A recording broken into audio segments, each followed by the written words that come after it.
자, 오늘 함께 은혜 나누실 말씀입니다. 오늘 말씀은 요한복음 6장 66절에서 71절까지 있는 말씀입니다. 신약성경 요한복음 6장 66절에서 71절까지 있는 말씀입니다. 봉독해 드리도록 하겠습니다. 그때부터 그의 제자 중에서 많은 사람이 떠나가고 다시 그와 함께 다니지 아니하더라. 예수께서 12 제자에게 이르시되 너희도 가려느냐? 시몬 베드로가 대답하되 주여 영생의 말씀이 주께 있사오니 우리가 누구에게로 가오리이까? 우리가 주는 하나님의 거룩하신 자이신 줄 믿고 알았사옵나이다. 예수께서 대답하시되 내가 너희 12를 택하지 아니하였느냐?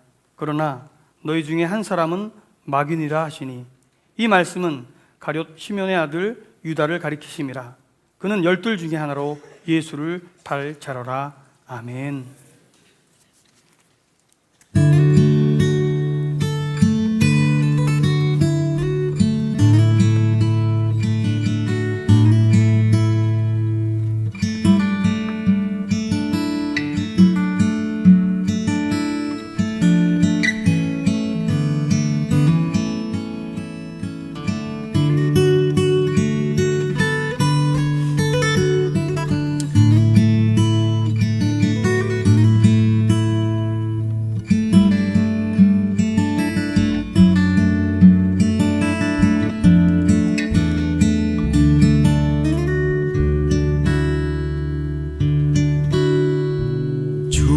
주께서 주신 동산에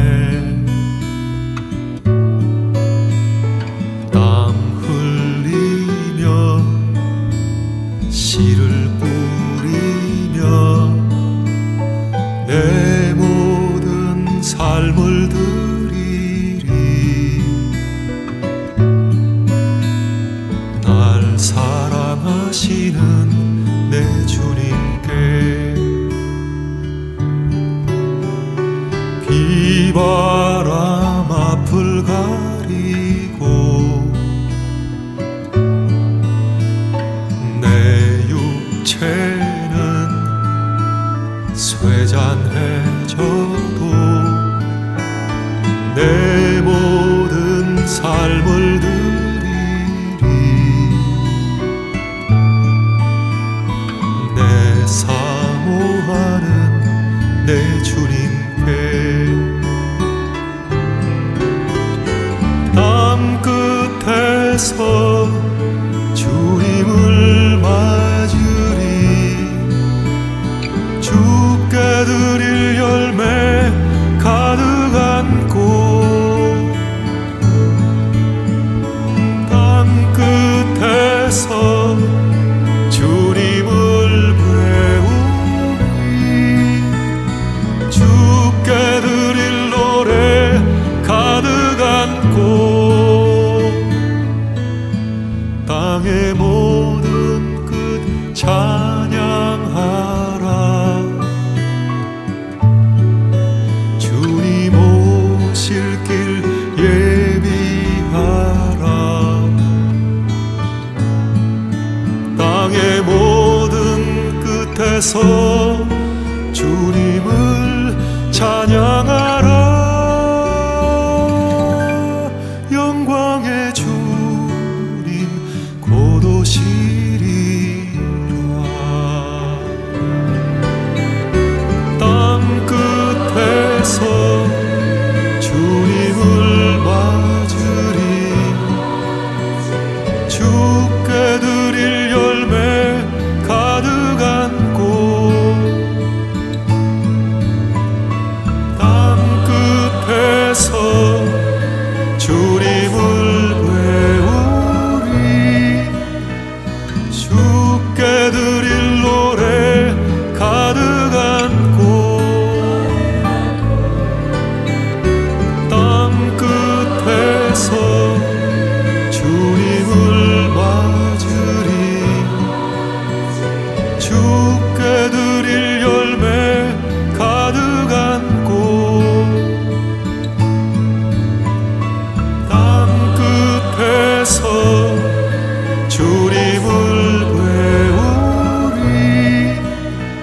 주께 드릴 노래 가득 안고 땅의 모든 끝 찬양하라. 주님 오실 길 예비하라. 땅의 모든 끝에서 주님을 찬양하라. 영광의 주님 곧 오시리라.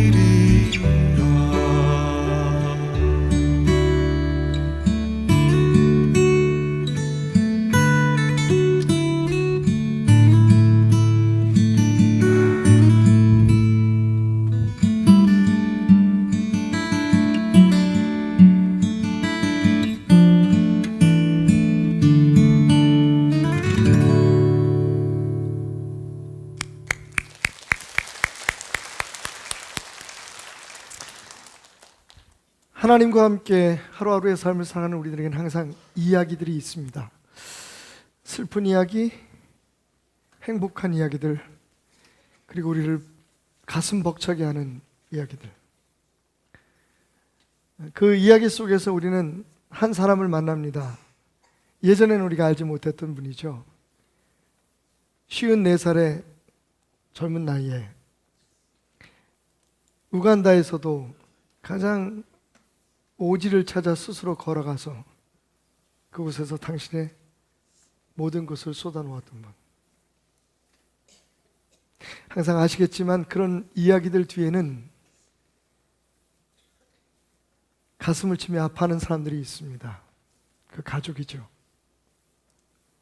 아버지, 당신은 당신의 비전을 위해서 그 땅에 갔지만 도대체 우리는 왜 여기 있어야 하는 겁니까? 그러나 그런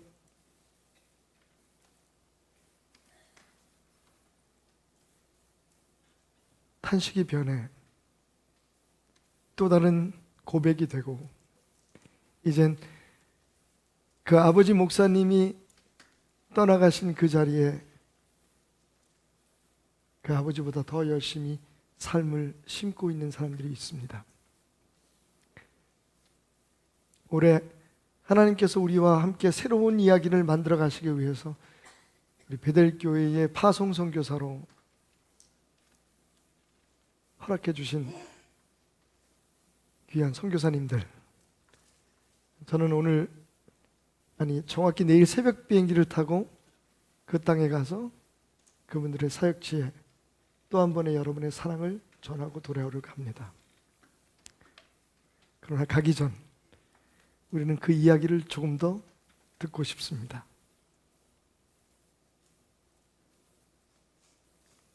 하나님의 사람 김종숙 목사의 이야기를, 그리고 그분과 함께 써갈 우리들의 이야기를. 오늘 이 자리에 순교하신 김종숙 목사님의 따님이기도 하시고 우리 베델교회의 자랑스러운 아프리카 파송 선교사인 김은혜 선교사님 와 계십니다. 여러분 나오실 때 뜨거운 박수로 맞아주시기 바랍니다.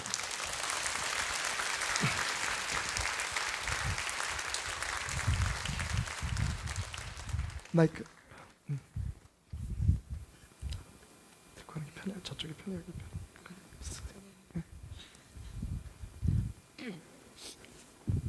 로방아미 뚜꿍 아파요 마텍. 감사합니다. 아촐리 말로, 제가 섬기고 있는 아촐리 말로 감사합니다가 아파요입니다. 한번 같이 해보실래요? 아파요? 네, 감사합니다. 옆에 계신 분하고도 아파요라고 한번 해보세요. 네, 그러면 같이 뭐라고 대답하셔야 되냐면 안 아파요라고 해야 됩니다. 안은 나라는 뜻이고 아파요는 감사합니다라는 뜻입니다. 그래서 아파요 하면 저도 감사합니다라는 뜻으로 안 아파요라고 하시면 됩니다. 아파요? 네, 안 아픕니다. 감격스럽습니다.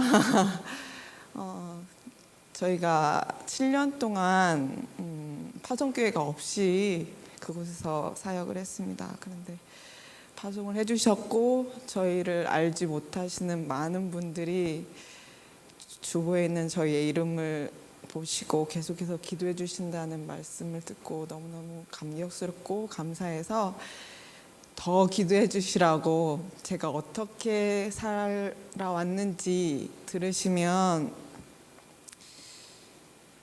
생각이 잘 나시고 더 많이 기도해 주실 것 같아서 제 이야기를 조금 해드리려고 이 자리에 썼습니다.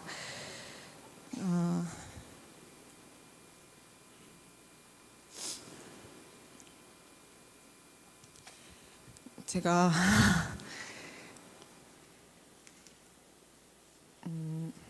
제가 아직 몸이 회복이 되지 않아서 약간 어지럽고 해서 제가 이렇게 라이브로 이렇게 해드려야 되는데 제가 좀 적어왔습니다. 읽어도 이해를 해주시기 바랍니다. 저는 5딸 중에 장녀로 태어났습니다. 제가 태어나자마자 아버지께서는 저랑 상의도 하지 않으시고 지장을 찍어 하나님께 바치셨습니다. 네. 그 서원기도 덕분인지 초등학교 6학년 때 저 또한 아프리카 의료 선교사가 되겠다고 이야기를 하였고, 아프리카 선교사가 되기 위해서 목욕탕 사우나에 가서 오래 참는 연습과 의사가 되기 위해서 공부를 열심히 했습니다. 그러나 하나님께서는 저를 너무나도 잘 아시기 때문에 교육대학교로 길을 인도하셨습니다. 사실 저는 피를 잘 못 봐요. 그리고 배우고 가르치는 것을 매우 좋아합니다. 하나님은 아셨던 것 같아요. 그래서 그 길로 인도하셨고, 대학교 2학년 때 남편을 컴퓨터 통신으로 만나게 되었습니다. 신세대죠. 네. 그런데 이제 만나기 전에 전화 통화를 하는 중에 그 남편이 자기는 아프리카 선교가 비전이다라고 이야기를 했고, 저는 그때 이 사람이 하나님이 저에게 보내주신 사람이구나라는 생각을 했습니다. 보지도 않고요. 그리고 졸업을 하고 직장을 가지게 됐고 결혼을 하고 아이를 키우면서 아프리카 선교는 점점 마음에서 멀어져 갔습니다. 나중에 아이를 다 키우면 가야지, 아마 그때 갈 수 있겠지라고 생각을 하고 있었습니다. 아버지께서는 세계 곳곳을 다니면서 선교를 하셨습니다. 그런데 갔다가 오시고 하셨거든요. 근데 우간다에 가시더니 안 오시더라고요. 우간다에 가셔서 정착을 하시더니 돌아오지 않으셨습니다. 아버지의 소천 소식을 듣고 주님이 이제 부르시는 것인가 라는 생각을 했습니다. 비행기에서, 그리고 굴루로 가는 차 안에서 계속해서 주님께 물었습니다. 주님, 이곳이 주님이 원하시는 땅이라면, 제가 있어야 할 곳이라면 제가 이분들을 사랑하는 마음을 주십시오. 그런데 그런 마음이 전혀 들지 않았습니다. 아버지의 소천 과정을 들으면서 더욱 그분들을 미워하고 원망하는 마음만 들었지 전혀 그분들이 사랑스럽지 않았습니다. 그러나 아버지의 얼굴을 마지막으로 보면서 그만 아버지께 다시 돌아오겠습니다라는 약속을 해버리고 말았습니다. 다시 한국에 오니까 이제 막 100일 지난 요한이하고 초등학교 1학년 딸 아이의 얼굴을 보니까 다시 우간다 땅을 밟을 엄두가 나지 않았습니다. 먼저 남편을 보내고 기도하고 있는데 남편이 말라리아 걸려서 고생하고 있다는 소식을 듣게 되었고, 한국인이 한 명도 없는 그곳에서 혼자서 병과 싸우고 있는 남편이 안쓰러웠습니다. 그래서 그곳에 가서 뭔가 멋지고 큰 일을 할 수는 없겠지만 그저 아버지 사역 마무리될 때까지 남편 밥 해주고 자식 키우면서 지내야겠다는 생각을 하며 우간다로 떠났습니다. 우간다에서 삶은 쉽지 않았습니다. 당시에 아이들 교육 그리고 아이들 건강 문제로 저는 아이들과 수도 캄팔라에 있었고 남편은 굴루 시골에서 지냈는데, 혼자서 아무도 모르는 그곳에서 아이들을 케어하는 것이 쉽지만은 않았습니다. 집 옆으로 총알이 날아다니고 폭탄이 터져서 사람들이 많이 죽고 타이어를 불태우고 주위에 총을 가진 군인들이 지나다녔습니다.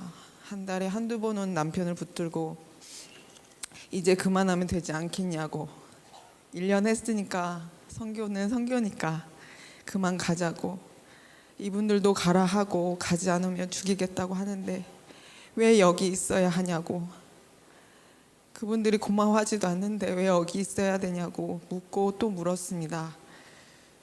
그러나 남편은 대답을 하지 않았습니다. 그래서 저는 하나님께 또 물었습니다. 하나님, 이 정도면 되지 않았습니까? 이제 가면 안 될까요? 그런데 하나님도 가라고 하지 않으시는 겁니다. 그렇게 1년을 계획하고 갔는데 7년이 되었습니다. 7년의 우간다 삶을 통해서 하나님께서는 주님을 믿고 따르는 삶이 무엇인지 살아보게 하셨습니다. 왜냐하면 우간다는 되는 것도 없고 안 되는 것도 없는 땅이기 때문입니다. 그 전까지는 돈이 없으면 계획하지 않고 계획하지 않으면 움직이지 못하던 삶이었습니다. 그런데 그곳에서는 무엇인가를 계획할 수가 없었습니다. 계획해도 되는 게 없으니까요. 주님밖에 믿을 게 없는 곳이라 순간순간 주님께 묻고 또 물어야 했습니다. 아이가 아플 때, 아이가 교육을 받을 수 있는 여건이 되지 않을 때, 사역비가 없어서 교사들에게 월급을 넉넉히 주지 못해서 교사들이 데모를 일으킬 때도, 현지인들이 길을 막겠다고 협박을 할 때도 제 생각을 내려놓고 제 경험과 지식을 내려놓는 훈련을 시키셨습니다. 비울 때 채우심을, 내려놓을 때 주님께서 직접 일하시는 것을 보게 하시고 경험케 하셨습니다.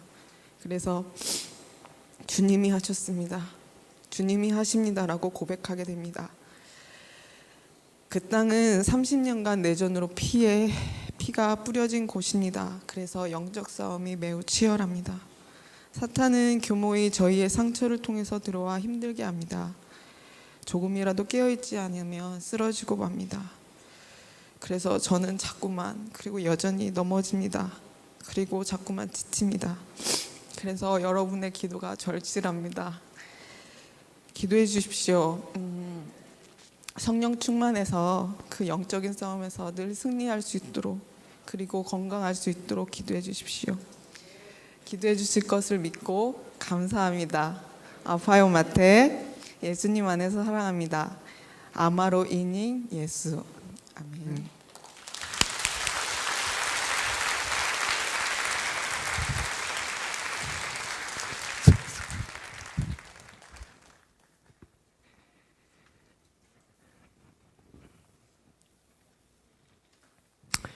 예. 왜 방 빼야 돼? 나도 우간다 갔다 오지 말라고?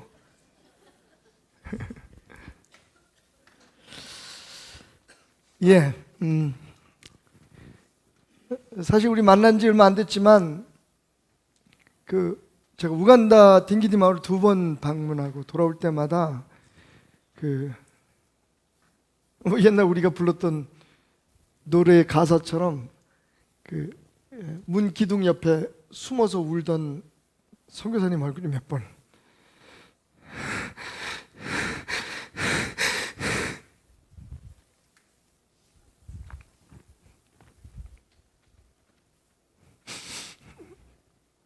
기억이 났습니다. 사실 그게 그냥 저는 외로움 때문에 또 헤어지는 아픔 때문에 그런 줄 알았는데 우리 선교사님 많이 아파서 이유도 모르게 머리가 너무 많이 아파서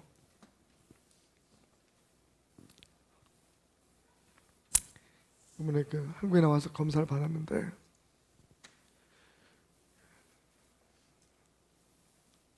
제가 참 미안했어요. 참 사람은 겉모양만 보고 사는구나 그런 생각 많이 했는데 선교사님 마음속에 맺혔던 상처가 너무 많았던 것 같아요.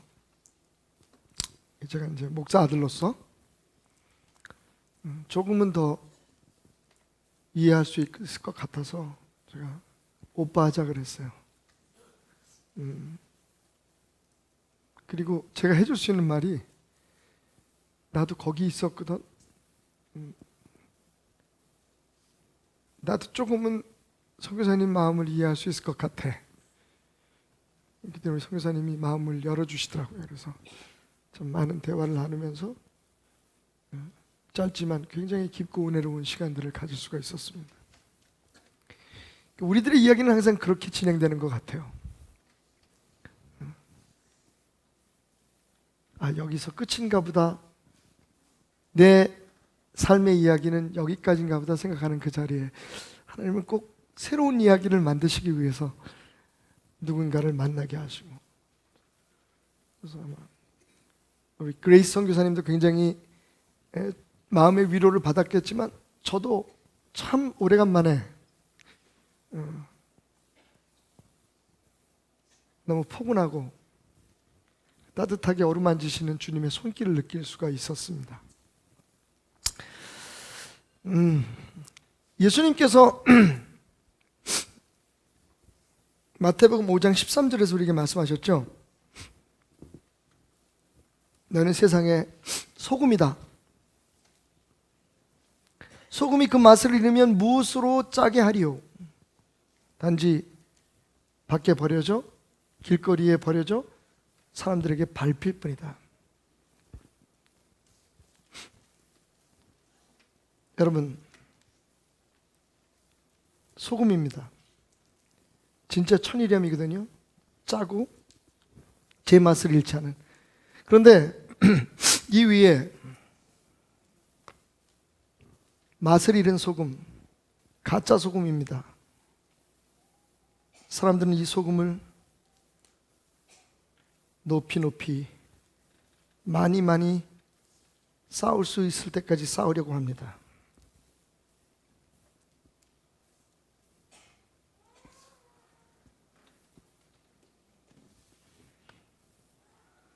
이게 오늘 우리들의 교회입니다. 이게 바로 대한민국의 교회입니다. 그저 끝없이 커지고 많아지고 높아지고, 우리는 그 이유를 압니다. 우리는 그 목적을 분명히 압니다. 우리가 내야 할 맛은 관심 없습니다. 사람들이 그것을 따라오든 따라오지 않든, 순종하든 순종하지 않든 그건 별로 관심이 없습니다. 많이만 모이면 되고, 밖에서 보기에 와 대단한 교회야, 저 교회는 진짜 사람도 많이 모이고 부흥하고 멋있어, 잘 되고 있어 라고 하는 이야기를 듣고 싶어서 우리는 그냥 이렇게 맛을 잃는 소금을 계속 쌓아가고 있습니다. 무엇을 위해? 누구를 위해? 여러분, 정말 우리 안에 맛을 잃지 않은 소금은 얼마나 됩니까? 아니, 맛을 찾으려고 몸부림치는 성도들은 얼마나 될까요? 우리는 교회를 왜 나오는 겁니까? 무엇이 우리로 하여금 교회에 나오게 합니까? 그리고 무엇이 우리에게 선교 헌금을 하게 하고 단기 선교를 가게 하고, 무엇이 우리에게 공동체에 참여하게 하고, 무엇이 우리에게 성가대를 하게 합니까?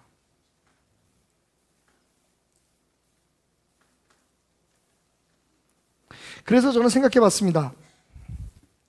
만약 어느 날 예수님께서 우리 베델교회에 찾아오셔서, 자, 태남아, 수고했다. 이제 담임 목사 자리를 나한테 넘겨주고 너는 네 자리를 비워야겠다 라고 말씀하신다면 몇 가지 옵션이 제게 있겠죠? 예수님이 담임 목사님 되시고 나는 부목사가 되고, 아마 함께 일하는 목사님들이 나한테 수석 부목사 자리 주지 않을까? 어쨌든, 아니면 예수님이 담임 목사님 되고 나는 평신도가 되고, 그것도 아니면 예수님이 담임 목사님이 되고 나는 이 교회를 떠나야겠죠. 그런데 저는 그분에게 어떠한 이유나 조건도 될 수 없을 겁니다. 왜? 원래 이 교회는 당신의 것이었으니까요. 그분이 머리시니까요. 그런데 생각해 봤어요.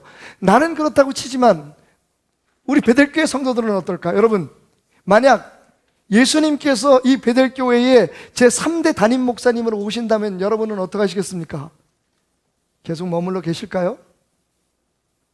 감당하실 수 있겠습니까? 이러한 우리들의 궁금증, 아니 저의 궁금증에 대해서 오늘 우리가 함께 읽었던 말씀은 이렇게 그다지 긍정적이지만은 않은 답을 주고 있습니다. 66절 말씀. 그때부터 그의 제자 중에 많은 사람이 떠나가고 다시는 예수와 함께 다니지 아니하더라. 완전히 예수님 망했어요. 시쳇말로 예수님 엿되셨습니다. 그렇게 많이 모여들었던 성도들이 왜? 예수님이 기적을 행하셨거든요. 자, 이 요한복음 6장, 오늘 우리의 말씀이 있기 전에 도대체 무슨 일이 있었습니까? 예수님이요, 물고기 2마리, 보리떡 5개로 5,000명을 먹였어요. 2만 명을 먹였습니다. 와우! 사람들이, 와, 또 다른 기적이 없습니까? 예수님, 우리를 위해서 뭐 다른 거 해주실 거 없나요? 아무것도 하지 않고 그냥 가만히 앉아있기만 하면, 그리고 물고기 2마리, 보리떡 5개 누군가 내놓은 그 작은 재료면 배불리 먹고도, 정말 맛있게 먹고도 남을 만한 놀라운 기적을 일으키는 주님을 그들은요 따르지 않을 수가 없었겠죠. 그런데 예수님은 그게 부담스러우셨어요. 그래서 예수님은 산으로 올라가셨다고 성경은 말합니다. 그리고 제자들에게 말했습니다. 너희들은 저기 배를 타고 빨리 이 디베랴 바다, 갈릴리 바다를 건너서 건너편에서 나를 기다리고 있어라. 우리가 거기서 만나자. 무리들이 찾아봤습니다. 왜? 더 많은 걸 얻어내야 되잖아요. 더 많은 기적을 봐야 되지 않습니까? 병도 고쳐야 되고 배고픈 것도 채워야 되고 내 삶에 좀 대박을 칠 수 있는 예수라는 사람이 어디 있는지. 그래서 사람들이 찾아봤는데 예수님은 보이지 않고 제자들도 보이지 않고 나루터에 매놨던 배 한 척이 없어진 거예요. 와, 예수님과 제자들이 저 배를 타고 저 강 건너로 간 것이 분명해. 저 바다 건너 간 것이 분명해. 사람들은요 그때부터 여기저기서 몰려들어서요 배를 타고 그 디베랴 바다를 건너고 갈릴리 바다를 건너고, 어떤 사람들은요 배가 없으면 도보로 그 큰 넓은 갈릴리를 걷고 뛰고 걸어서 예수님이 있는 곳까지 찾아갔다고 성경은 말합니다. 대단하죠? 열심히 써요. 그 사이에 무슨 일이 벌어졌느냐? 예수님의 말씀을 따라 제자들이 배를 타고 가는데 갑자기 풍랑이 일기 시작합니다. 제자들이 다 죽게 됐어요. 예수님은 배에 없었습니다. 살려달라고 외치는데 갑자기 그 어둠 속에서, 그 풍랑 속에서 누군가 걸어오는 겁니다. 바로 예수님이셨습니다. 여러분이 잘 알고 있는 풍랑을 잔잔케 했던 예수님의 또 한 번의 기적이 제자들 앞에 나타납니다. 그리고 예수님과 제자들이 바다 건너 도착하죠. 또 사람들이 몰려듭니다. 여러분, 우리가 원하는 교회가 이런 교회 아닐까요? 기적이 일어났다는 소문이 있고, 뭔가 거기 가면 문제 해결돼, 병 고쳐, 배고픈 거 채울 수 있어. 얼마나 많은 사람들이 모였습니까? 자, 이쯤 되면요 이제 예수님이 한 말만 하시면 돼요. 여러분 잘 오셨습니다, 축복받고 돌아가십시오. 그러면요 여러분 예수님은 성공적인 겁니다. 그런데 이 장면에서 예수님은 대중을 배반합니다. 도대체 이해할 수 없는 말을 하죠. 이해해도 받아들이기 어려운 말씀을 하십니다. 그게 뭡니까? 너희가 기적을 보고 표적을 보고 나를 믿는 것이 아니라, 지금 여기 이렇게 많이 모이고 따라온 이유가 뭐냐면 너희들이 떡을 먹고 배불러서 그런 거야. 그러면서 말씀하시기를 나는 하늘로부터 온 생명의 떡이다. 사람들이 수군거리기 시작합니다. 뭔 소리? 쥐가 하늘에서 왔대. 아니 그냥 기적이나 행하지, 그냥 듣기 좋은 소리는 하지, 우리가 못 들었던 신비로운 얘기들 좀 하지. 근데 자기가 하늘에서 왔대. 아이고 참 기가 막혀서 거기다가 당신이 떡이래. 야야야, 저 요셉 아들 아니야? 우리 다 알고 있는데 우리 앞에서 뻥치고 있는 거 봐. 예수님께서 그 말씀을 들으셨어요. 자, 그러면 어떻게 됩니까? 내 말은 말이지 그런 뜻이 아니라 내 설교 좀 잘 들어봐. 내가 잘 풀어줄 테니까. 자, 헬라어로 떡이란 이런 말이고 하늘이란 여기서 말, 내가 하늘에서 내려온 떡이란 말은 이런 뜻이다. 믿습니까? 아멘. 자, 이 떡에서 축복 축복을 누리시기 바랍니다. 아멘. 그러고 끝나면 되잖아요. 그러면 사람들이 더 모여들 텐데, 예수님은요 더 심각한 말씀을 하십니다. 이번에는 뭐라고 말씀하십니까? 내 살은 생명의 떡이고 내 피는 생명의 음료수다. 나를 먹고 내 피를 마시는 자라야만이 나와 함께 살 수 있다. 나로 말미암아 살 것이다 라고 말씀하십니다. 57절에서. 야, 기가 막히죠 여러분. 자, 이해 못한 사람은 이해 못해서, 이해한 사람은 아이고 우리가 이 양반을 잘못 알고 있었구나, 이제 본론이 나오는구나. 여러분, 불과 정확하게 몇 명인 줄 모르지만 예수님의 어투를 볼 때 불과 열댓 명 정도밖에는 남지 않고 그 많이 모였던 성도들이 다 흩어집니다. 교회가 망했습니다. 여러분, 죄송하지만 우리 베델교회 예수님이 담임 목사가 아닌 것을 감사하셔야 됩니다. 왜냐하면 여러분이 감당하실 수 없기 때문입니다. 그분은 이 비겁한 박태남 목사처럼 여러분 등 긁어주지 않습니다. 교회 떠난다고 붙들지 않습니다.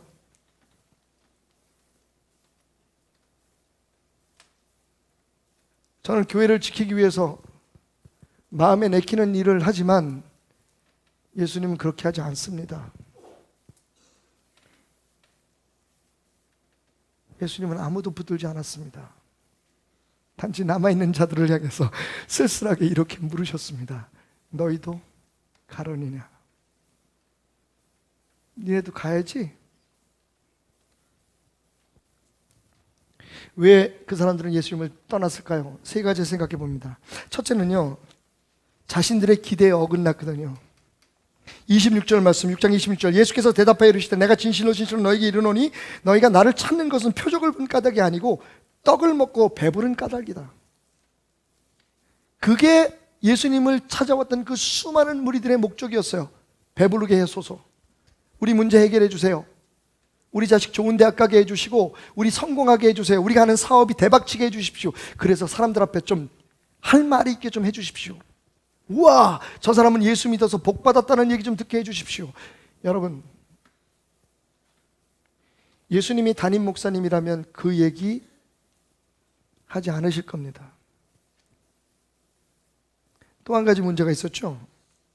41절에서 42절 말씀에 보니까 자기가 하늘에서 내려온 떡이라 하심으로 유대인들이 예수께 대하여 수군거렸다. 이는 요셉의 아들 예수가 아니냐, 그 부모를 우리가 아는데 자기가 지금 어찌하여 하늘에서 내려왔느냐. 그들이 생각했던 예수가 아니었어요.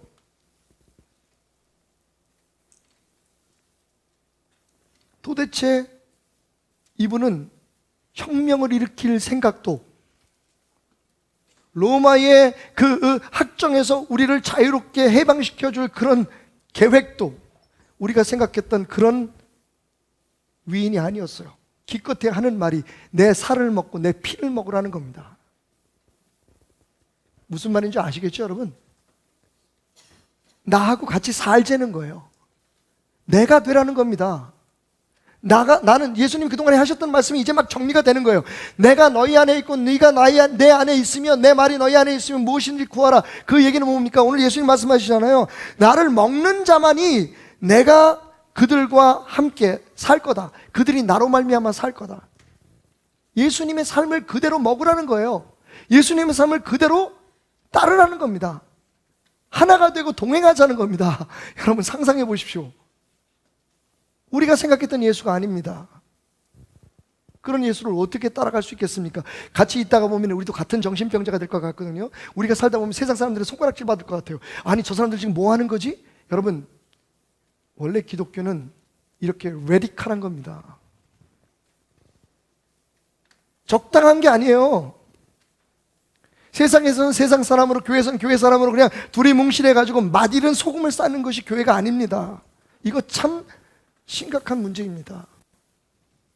아무것도 안 버리려고 그래요. 아무것도 포기하지 않으려고 합니다. 그냥 세상을 먹고 세상의 공기를 마시고 세상에 마시는 음료를 마시고 세상에 살아가는 것과 똑같이 살면서 거기에다가 예수 믿는 사람이라는 타이틀 하나만 붙이고, 왜? 그게 좋으니까. 그러면 사업도 잘 되고 병도 고치고 좋은 일들이 일어난다고 하니까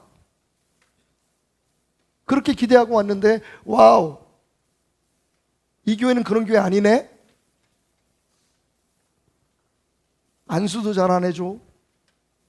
축복 설교도 잘 안 해.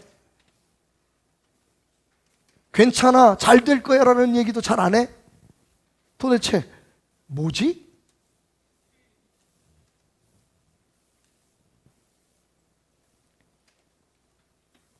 예수님의 가르침은, 기독교는 어쩌면 우리가 생각하는 것과는 전혀 다른 모습일 수 있습니다.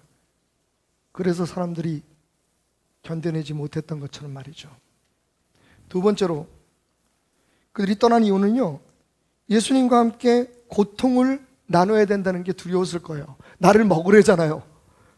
내 피를 마시래자는 거예요. 다시 말하면 나하고 동고동락하자는 겁니다. 여러분, 그런데 예수님이 이제 무슨 얘기를 하십니까? 나 죽으러 간다? 나 십자가 진다? 아니,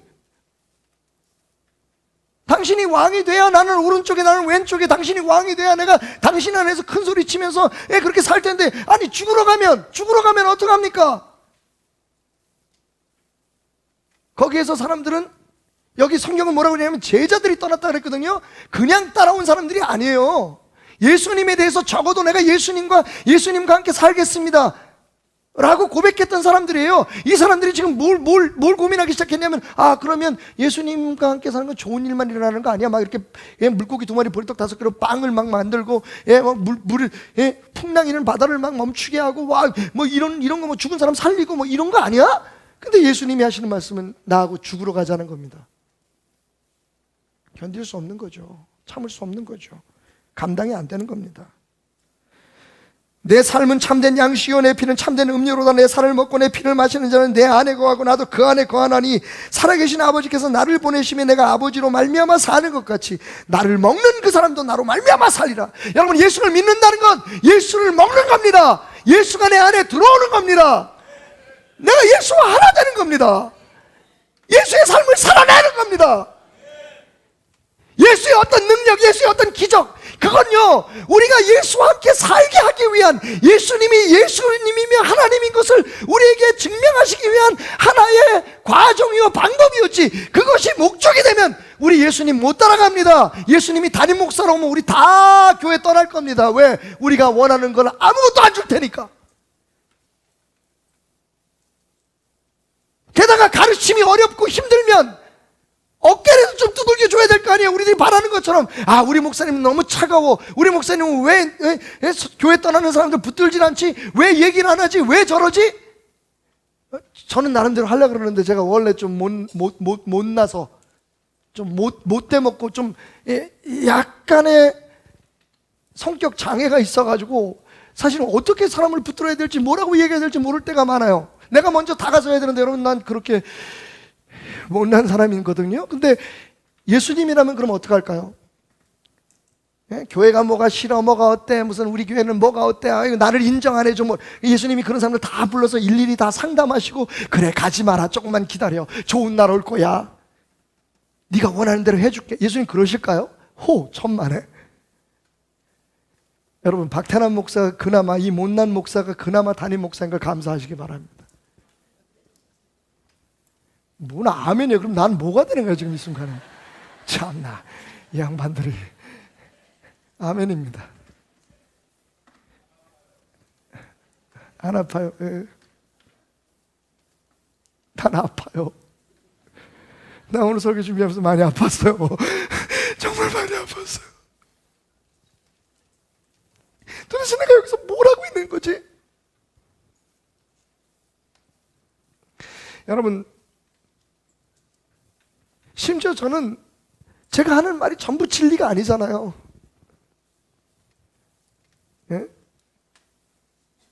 어떨 때는 버텨내야 되고, 어떨 때는 참아내야 되고, 어떨 때는 사실은 성도들과 맞서 싸워야 될 때가 있어요. 복음을 지키기 위해서, 교회를 살리기 위해서. 사람들은 그것 때문에 저를 이해 못할 때 많아요. 왜 목사님, 어차피 교회도 사람 모이는 곳인데 우리 이거 합시다, 저거 합시다, 그냥 좀 내버려, 모른 척해요, 눈 좀 감으세요. 그 사람이 다 그런 거지. 맞아요. 나도 사람이기 때문에 너무 힘들어요.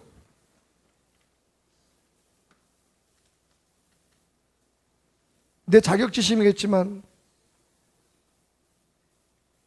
그렇게 무시하듯 쳐다보는 사람들의 눈초리 속에서 이걸 지켜가야 된다는 게 얼마나 힘든 건지 혹시 여러분들은 알고 계시는지 모르겠어요. 예수님이라면 어땠을까요? 결국은요, 결론적으로 말씀드리면 그 사람들은 예수님의 말씀이 어려워서 예수님을 떠난 거 아닙니다. 왜 떠났을까요? 그 말씀을 지킬 수 없으니까, 지키기 싫으니까. 미쳤어. 내가 예수 믿는 게 뭐, 아니 내가 무슨 내 있는 거 다 털어놓고 선교 가려고 내가 예수 믿어서? 아버지 죽은 그 선교지에 내가 가서 끝까지 그걸 지켜야 될 이유가 뭔데? 아, 나도 내 꿈이 있는데, 내 자식들 키워야 되는데, 아 근데 이걸 다 바치라고? 이걸 다 던지라고? 왜? 누구는 예수 믿어서 잘 됐다 그러고, 누구는 예수 믿어서 대박 쳐졌다 그러고, 누구는 예수 믿어서 막 이름 날리고, 나는 말이야 교회 안에서 장로야, 나는 뭐야 이렇게 떠들어대는데 왜 나는 매일 죽어야 되지? 예수님의 말씀대로 따르는 나는 왜 매일 무너져야 되지? 왜 나는 아무것도 아니라고 고백해야 되지? 왜 나만? 에이, 이런 예수 안 믿어. 왜? 주변에 널렸잖아요. 우리가 원하는 대로 다 얘기해주고, 다 도둑해주고, 다 축복해주고, 막 교회에서 띄워주고, 이름 알려주고, 있잖아요. 그런 교회들 많잖아요. 도대체 이 교회는 잘난 거를 용납해주지 못하는 교회야.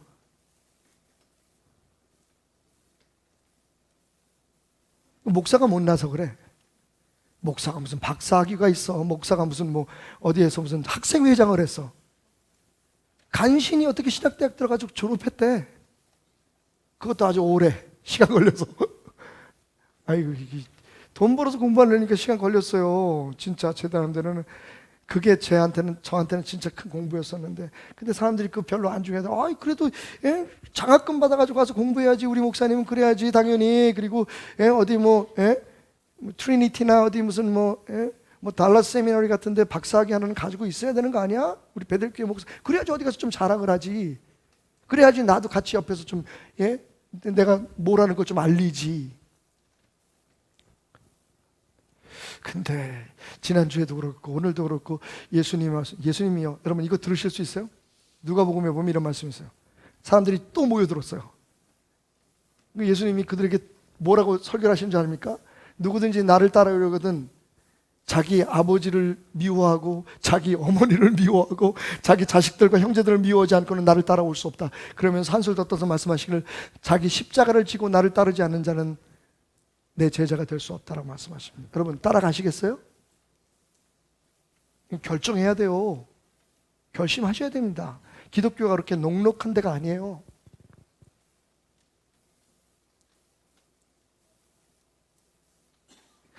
예수님 말씀을 따를 수 있느냐 따를 수 없느냐를 결정해야만 사실은 우리가 이 자리에 맞습니다. 여러분, 예수님은 이 교회 담임 목사로 절대로 오지 않으실 거예요. 하지만 기억하십시오. No matter what, 어떤 이유든 간에 예수님은 이 교회의 머리십니다. 제가요 주일 한 번, 그리고 수요일 2번, 새벽 예배 여러 번, 거의 열흘 동안 이 교회를 비우게 될 것입니다. 이 교회 담임 목사는 이제 여기 없습니다. 아프리카에 있습니다. 물론 그동안에 훌륭하게 성장해 주신 우리 다른 섬역하는 목사님들이 이 교회를 잘 지켜줄 겁니다. 저보다 더 훌륭하게. 그리고 여러분들은 담임 목사를 위해서 기도해야 된다는 마음으로 더 열심히 어느 때보다 기도하실 겁니다. 하지만 이 교회 담임 목사는 없습니다. 그래도 기억하십시오. 이 교회는 담임 목사 때문에 우리가 모여서 예배하고 담임 목사의 말을 듣고 그 말대로 순종하는 교회가 아닙니다. 예수님이 이 교회의 주인이시고 우리는 그분의 말씀이 여러분 어렵든 쉽든 순종하기 위해서 이곳에 와 있는 겁니다. 여러분 너무 심각해진 것 같아서 좀 풀어주고 가야지. 안 그러면 오지 말라 그럴 것 같아요. 무간다에서. 라면하고 참기름하고 굉장히 친한 친구였어요. 잘 지내는데 애들이 싸웠습니다. 싸워서 경찰을 불렀어요.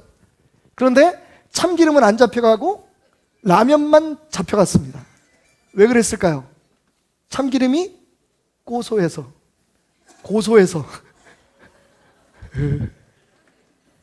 그런데 그 다음날 참기름도 잡혀갔습니다. 왜 그랬을까요? 라면이 불어서.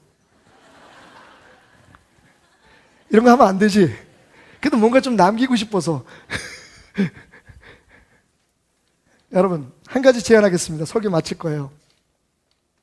여러분이 이미 충분히 오늘 제가 여러분에게 전달하고자 하는 말씀을 이해했을 거라고 믿고, 우리 교회가 어떤 교회가 되어야 할지, 왜 우리 교회는 땡큐 베들인지를 여러분에게 충분히 이해했다고 생각하고 한 가지만 제안하고 오늘 설교를 마치겠습니다. 오늘 여기 있는 그 남자분들, 형제님들에게 묻습니다. 제가 키가 1m 66, 키가 1m 66에다가 몸무게가 67kg예요. 지금 좀 빠졌습니다. 예.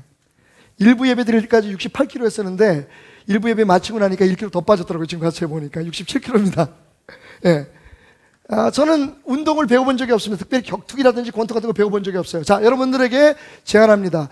오늘 저와 함께 주먹으로 진짜 피 터지게 싸워서 이길 수 있다고 생각하시는 마음 손 들어보십시오. 박태남 목사를 때려서 쓰러뜨릴 수 있다고 생각하시는 마음 손 들어보십시오. 너무 저기 이것저것 생각하지 마시고요. 최영묵 집사님 나하고 싸우면 이길 것 같은데 일단 체급이 다르잖아. 속으로는 그러지. 아이씨, 한번 싸우면 이길 것 같은데 내가 여기서 내가 손을 들 수는 없지. 아니, 집사님 어때? 한 싸움 할 것 같은데. 하긴 뭐 보이는 인상하고 속은 좀 다를 수가 있으니까, 그렇지? 누구? 우리 김일교 목사님은 어쩌면 목사님이 이길 걸 아마? 진짜 주먹으로 싸우면? 웃지 마. 가슴이 썰러가다 지금 나. 여러분 생각해 보십시오. 여기서 여러분과 저가 싸우면 제가 아마 대부분 다 이길 거. 근데 그 여자 성도님은 내가 당신은 못 이기겠어 정말. 아이씨. 여자 성도가 손을 들어. 여러분 괜찮습니다, 여러분. 예. 아마 여러분들이 생각할 때 그래 내가 박태남 목사하고 진짜 계급장 뛰고 주먹으로 싸우면 내가 이겨. 여러분 그러실 분 있어요. 여기 운동하신 분도 계시고 저보다 더 튼튼. 저는요 우리 교회 우리 집이 몇 번 이사했는데 이사할 때마다 집사람이 그냥 교회 가서 공부를 하라 그래요. 제가 도움이 안 된다 그래요. 힘이 없어. 지구력이 없어. 주먹도 조금 해요. 저 이길 수 있어요. 여러분이 저 이긴 속으로 생각할 때 아유 저게 목사니까 봐주지. 저거 막 하는 대로 내가 내버려 두지. 아유 저거 그냥 내가 한번 계급장 뛰고 양복 벗고 싸우면 내가 한 방이면 보낼 텐데 그렇게 생각하셔도 저는 아무 말 안 할게요. 괜찮아요, 여러분. 그러실 수 있어요. 근데 한 가지는 걱정이 되네요. 예수님을 얕보지 마세요. 당신이 예수님과 싸워서 이길 수 있다고 생각하지 마시라고요. 당신의 생각으로, 당신의 마음으로 당신이 예수님보다 지혜롭거나 능가할 수 있다고 생각하지 마십시오. 그 순간 당신은 예수의 사람이 아닙니다. 근데 안타깝게 요즘 성도들은 그렇게 생각해요. 내 생각대로 해야지 교회가 잘 돼. 우리 목사님 설교는 내가 생각하는 대로 좀 바뀌어야 돼. 아니 교회 뭐 별거 있어? 결국 사람들이 모이는 거고 사람들처럼 운영하는 거고 이게 다 경영 아니야? 하나님 앞에서 지혜롭다 하지 마십시오, 여러분. 박태남 목사, 여러분 어두운 골목에서 저거 기회 한 번 있으면 어떡하겠어요, 여러분. 때리면 맞아야지. 제가 이 교회 하면서 멱살도 잡혀봤어요. 저거 두렵지 않아요. 근데 두려운 거 하나 있어요. 제가 이렇게 목회했는데 여러분들이 감히 예수님을 뛰어넘으려고 하거나 예수님의 말씀을 자기의 생각으로 무시하려고 하거나 하고 싶은 것만 하고 할 수 있는 것만 하려고 달려든다면 제 목회는 뭔가요? 이렇게 똑똑하신 분들을 모시고 예수님보다 더 잘난 사람들을 모시고 저는 뭘 할 수 있는 건가요?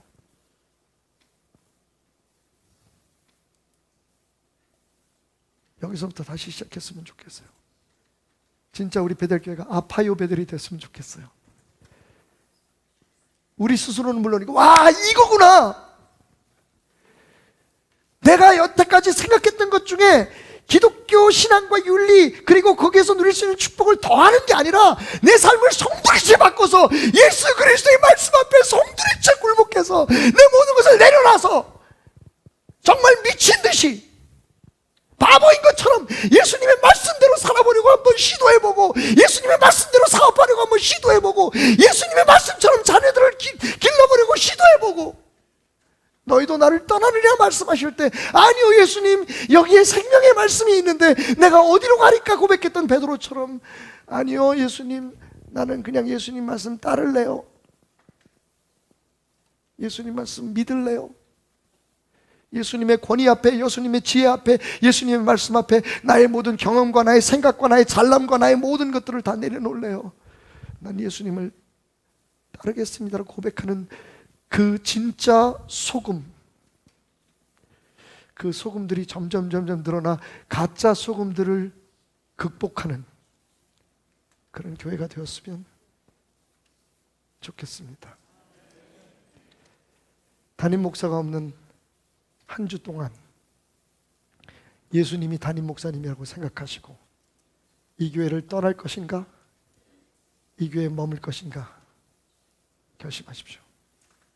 제가 여러분에게 드릴 수 있는 가장 큰 사랑의 선물입니다. 기도합시다.